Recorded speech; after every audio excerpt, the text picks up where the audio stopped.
So this happened in the summer of 2022. Me and 3 friends, Jake, Marcus, and my girlfriend at the time, Emma, decided to do this camping trip in the Cascades. We'd been planning it for months, wanted to get away from our phones and just disconnect for a few days. We left Friday afternoon, drove about 4 hours to this trailhead we found on All Trails. The plan was to hike in about 6 miles to this lake where you could supposedly camp right on the shore. The reviews said it was pretty empty during the week, which is what we wanted. The hike in was fine, normal. We got there around 7, sun was starting to get low, and we found this perfect spot about 50 yards from the water. Set up our 2 tents, me and Emma in one, Jake and Marcus in the other. Made dinner, had some beers, just hung out. It was exactly what we needed. Around midnight, we were sitting by the fire when we heard voices. Not close, but definitely voices. Male voices, and talking, coming from somewhere on the other side of the lake. "Guess we're not alone," Jake said. We didn't think much of it. The lake was big enough that we couldn't even see them, so whatever. We went to bed maybe 30 minutes later. I woke up because I had to piss. My phone said 3:17 a.m. Emma was dead asleep next to me. I grabbed my headlamp and went outside. That's when I noticed the fire across the lake where we'd heard the voices earlier. Except it was a big fire, like really big, way bigger than a normal campfire. And I could still hear voices, but they were different now. Louder, almost like chanting or singing, but I couldn't make out words. I stood there for a minute, just watching. Something felt off about it. The flames were too high, too bright. And there was something else. I could see silhouettes moving around it, a lot of silhouettes, like at least 10 or 15 people. I went back in the tent and woke up Jake and Marcus. We all stood outside watching this fire across the lake. "That's a massive group," Marcus said. "Why would they be up at 3 a.m.? "Should we go check it out?" Jake asked. "No," I said. Something in my gut told me to stay put. We watched for maybe 20 minutes. The fire kept burning, the voices kept going, and then suddenly, everything stopped. The voices cut off mid-sound, and the fire just went out. Not gradually, just gone, like someone hit a light switch. "That's weird," Jake said. We went back to bed, but I barely slept. When we woke up around 8, Emma was the one who said it. "Did you guys hear all those people last night?" We told her about the fire and the voices. She looked confused. "I didn't see any fire. I got up to pee around 4:30 and looked across the lake. There was nothing there." "We all saw it," Marcus said. After breakfast, we decided to hike around the lake.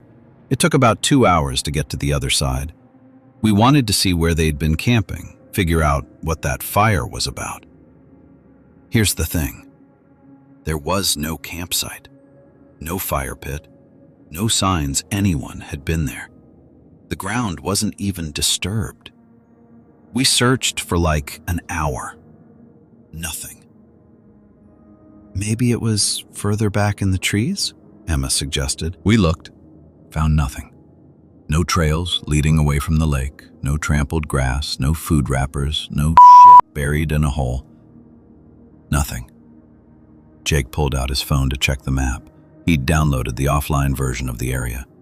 We were looking at where we were standing, and that's when we noticed something weird. On the satellite view, you could see our campsite clear as day. But where we were standing? On the other side of the lake? The satellite image was blurred out, not like pixelated, actually blurred, like someone had taken an eraser to it. "That's probably just a data error," Marcus said, but he didn't sound convinced. We hiked back to our camp, spent the rest of the day swimming and trying not to think about it. But I kept looking across that lake, and every time I did, I got this feeling like I was being watched. That night we made dinner and sat by the fire. As it got dark, we all kind of tensed up, waiting to see if the voices would come back. Around 11 p.m., they did.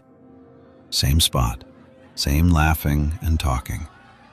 But this time it sounded closer, like they'd moved to our side of the lake. "Okay, I'm getting my bear spray," Emma said. She wasn't kidding. We sat there, bear spray ready, listening to these voices get closer and closer. Then Jake pointed his headlamp into the trees behind our camp. Nothing. The voices were coming from the trees, but there was nobody there. Just darkness and trees and those fucking voices, laughing like they were having the best time. "We're leaving," I said. "It's the middle of the night," Marcus said. "We can't hike out in the dark." "Then we stay awake until sunrise and leave first thing." So that's what we did. We packed everything up by headlamp, left it ready to go, and sat by the fire with bear spray and a knife. The voices kept going until about 3 a.m., then stopped the same way as the night before. Just cut off. We left at first light, hiked those 6 miles in record time, barely said a word to each other the whole way. When we got back to the car, Jake pulled up the All Trails page for that hike, scrolled through the reviews. "Hey," he said, "look at this." There was a review from 2 months earlier. 1 star. The person said they'd camped at the lake and heard voices all night from across the water, but couldn't find anyone. They said they'd reported it to the ranger station, and the ranger told them that section of the lake was closed for historical preservation. Except there were no signs saying it was closed. No barriers. Nothing. We tried to find more information online when we got home. Found out that spot, the blurred outside of the lake, used to be a logging camp in the 1920s. There was an accident where a fire broke out and killed a bunch of workers. Like 20 people. I don't know what we heard. I don't know what we saw. Maybe it was some weird echo from another part of the forest. Maybe it was our imagination. But I know 3 of us saw that fire. And I know those voices weren't coming from anywhere we could see. We never went back. Jake actually deleted his All Trails account and refuses to talk about it. I still have dreams sometimes where I'm standing at that lake, watching those silhouettes move around that fire, and I can't look away. I used to go solo camping a lot. I know that sounds stupid or dangerous or whatever, but I liked the solitude. I'd find these dispersed camping spots, the ones that aren't official campgrounds, just pull-off spots on forest roads where people camp for free. This was in October 2023, up in Vermont. I'd found this spot on my 3rd day of a week-long trip. It was perfect. Little clearing in the trees, fire ring someone had made, totally empty. Nearest town was probably 15 miles away. I set up my tent around 4 p.m., made dinner, and was reading a book by my fire when I heard a car. I looked up and saw this pickup truck pulling into the clearing maybe 60 feet from where I was camped. A guy got out, probably in his 50s, heavy-set, wearing camo pants and a flannel. He waved at me. "Mind if I sit up here?" he called over. "Sure, no problem," I said.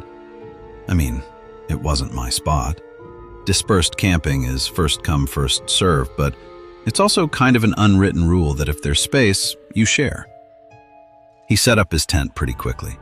Big canvas wall tent, the kind you can stand up in. I noticed he didn't have much gear, just the tent, a cooler, and a lantern. No camping chair, no sleeping bag that I could see. Weird, but whatever.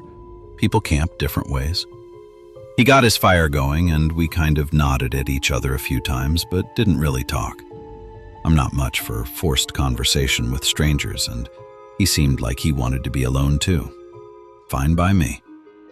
As it got darker, I went into my tent to sleep. It was probably 9:30, which is late for me when I'm camping. I was almost asleep when I heard him. "You awake over there?" I sat up. His voice was coming from right outside my tent, not at his campsite, right outside mine. "Yeah," I said. "Just wanted to make sure you're okay. It's supposed to get cold tonight." "I'm good. Thanks." "Okay. Sleep well." I heard him walk away. Weird interaction, but I figured maybe he was just being neighborly in his own awkward way. I went to sleep. I woke up freezing. My phone said 2:47 a.m. and my breath was fogging inside the tent. It was cold, but not that cold when I'd gone to bed. I was about to get up and put on another layer when I heard it. Footsteps. Walking around my tent. Slow, deliberate footsteps in the leaves. "Hello?" I called out. The footsteps stopped. Then I heard his voice again, but this time it was different. Flat, emotionless. "Just checking on you. Making sure you're warm enough." "I'm fine. Please go back to your tent." Silence. Then the footsteps continued, circling my tent, all the way around. Then they stopped at my tent door. I could see his shadow through the fabric, backlit by moonlight. He was just standing there. "I think you should open up," he said. "I think we should talk. I'm trying to sleep. Good night." Open the tent. His voice wasn't loud, but there was something in it that made my stomach drop. This wasn't neighborly concern. This was something else. I didn't say anything. I just sat there in my sleeping bag, holding my breath, watching his shadow. After what felt like forever, he walked away. I heard him go back to his campsite. Heard him moving around over there, but couldn't tell what he was doing. I waited until I heard his tent zipper. Then I grabbed my phone and turned on my headlamp. I had 2 bars of service. I pulled up Google Maps and dropped a pin on my location, then took a screenshot. If something happened to me, at least there'd be a record of where I was. Then I texted my brother. "If you don't hear from me by 10 a.m., call the police. I'm camping at coordinates. Guy here acting strange. Probably nothing, but just in case." I turned off my headlamp and sat there in the dark, listening. For the next 3 hours, I heard him moving around in his tent. Not like he was sleeping and shifting position, like he was pacing inside his tent, back and forth, back and forth. At first light, maybe 6:30 a.m., I heard his tent unzip. I heard him walk over to my tent again and stop outside. "You leaving soon?" he asked. "Yeah," I said, trying to keep my voice steady. "Heading out in a bit." "That's good. You should leave. This isn't a safe place." Then he walked away. I heard his truck door open and close, heard him drive off. I waited 10 minutes, then got out of my tent with my knife in my hand. His tent was still there. His fire pit was still there, but he was gone. I packed up in record time, threw everything in my car, and started to drive away. But I stopped at the edge of the clearing and looked back at his tent. Something wasn't right. I got out and walked over to it. The tent was empty. No sleeping bag, no gear, nothing. It was completely empty inside, like he'd never actually been camping, just set up an empty tent.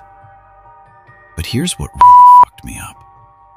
When I looked at the fire ring he'd used, it was cold.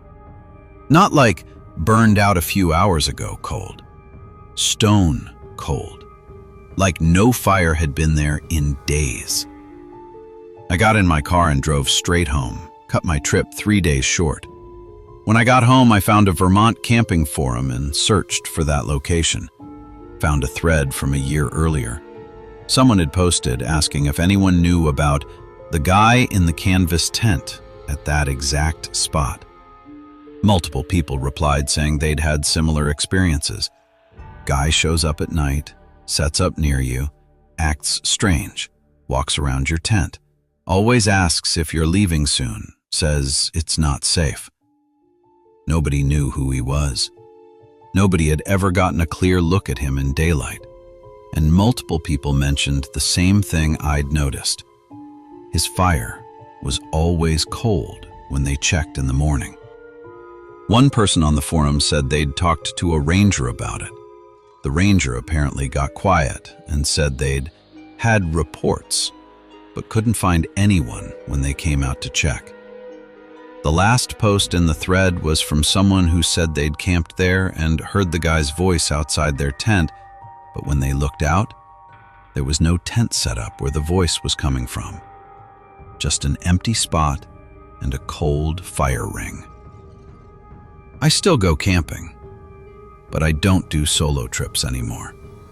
And I never, ever camp in dispersed spots without checking online first to see if anyone's reported weird activity. Some places aren't meant for people to sleep in alone. I think I found one of them. My wife Sarah and I went camping in the Smokies last June for our anniversary. We're not like hardcore backpackers, but we're comfortable doing overnight trips, a couple miles in, nothing crazy. We found this spot off a side trail, maybe 3 miles from the main trail. Nice little clearing, creek nearby, pretty secluded. We were the only ones there, which is what we wanted. Romance and nature and all that.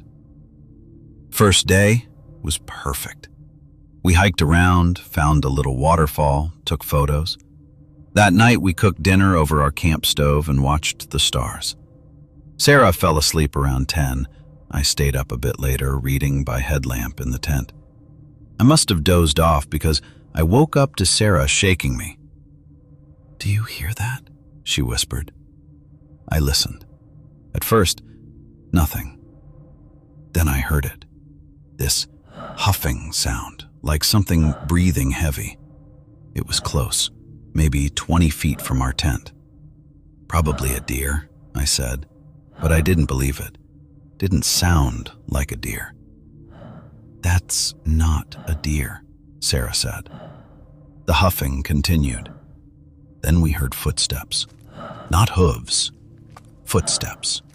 Slow and deliberate, walking around the perimeter of our campsite.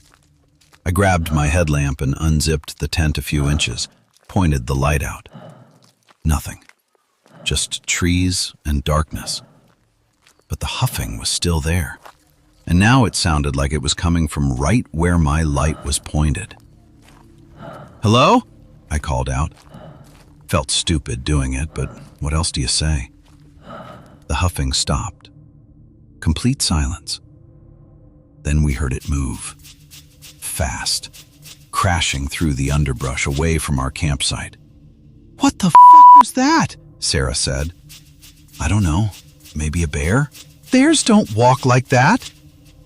We sat there for another hour, listening, but didn't hear anything else. Eventually, we fell asleep. The next morning, Sarah found them. Footprints in the soft dirt near the creek. She called me over to look. They were human-shaped, barefoot, but wrong. The toes were too long, too spread out, and they were big, like size 15 or 16 shoes big. There were maybe a dozen of them circling where we'd heard the huffing, then leading away into the woods.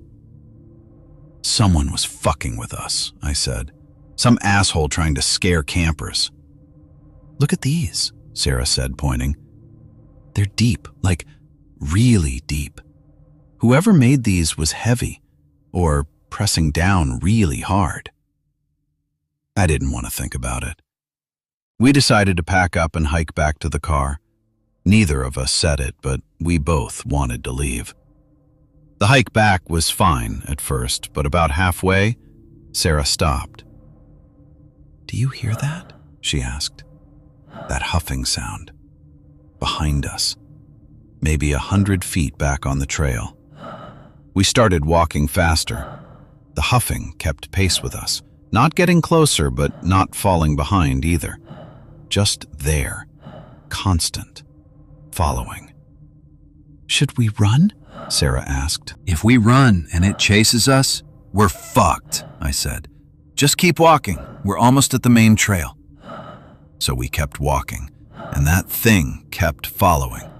We could hear it in the trees now, parallel to the trail, keeping pace, huffing with every step. We reached the main trail and practically ran the last mile to the parking lot.